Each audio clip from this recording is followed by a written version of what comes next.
আজি ভিডিঅ'টো এনেকৈ ষ্টাৰ্ট কৰিছোঁ। পাপাই এইফালে নিজৰ কাপোৰখিনি আইৰণ কৰি আছে, মানে এফালে ওলাই যাব তাৰ বাবে প্ৰিপাৰেশ্যন চলি আছে। আৰু কলৈ যায় মই পাছত বাৰু আপোনালোকক ভিডিঅ' দিম।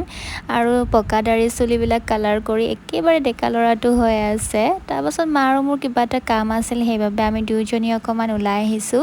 একচুৱেলি মা আৰু মোৰ কাম নাই, কামটো হৈছে বাৰ। তাই টাইম নাপায় বাবে মা আৰু ময়ে কৰি দিওঁ বুলি আহিছোঁ। আৰু এই ৰাস্তাটো দেখিছেনে ইমান বেছি ধুনীয়া লাগে ফুলবোৰ ফুলি থকা বাবে।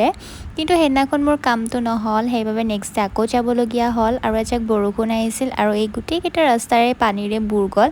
আগতে বাৰু পানী হোৱা নাছিল, আজিকালিচোন এজাক বৰষুণ দিলেই বুৰ যায়। আৰু বতৰ ঠাণ্ডা বাবে ইভিনিং এনেকৈ কিবা কিবি অকণমান খাই ল'লোঁ। আৰু এইফালে বাৰ এটা পাৰ্চেল আহিছিলে, মই বোলো আপোনালোককো দেখুৱাওঁ তাই কি অৰ্ডাৰ দিছিলে। তাই এনেকুৱা এটা ফৰ্মেল চাৰ্ট অৰ্ডাৰ কৰিছিল, বহুত বেছিয়ে ধুনীয়া লাগিছে। চাওকচোন স্লিভটো ইমান বেছি ধুনীয়া। আৰু মোৰ মানে ভাল লাগিছে কালাৰ বা ডিজাইনখিনি। আপোনালোকৰ কেনেকুৱা লাগিছে জনাবচোন। আৰু আজিলৈ আহিছোঁ দে, বাই বাই।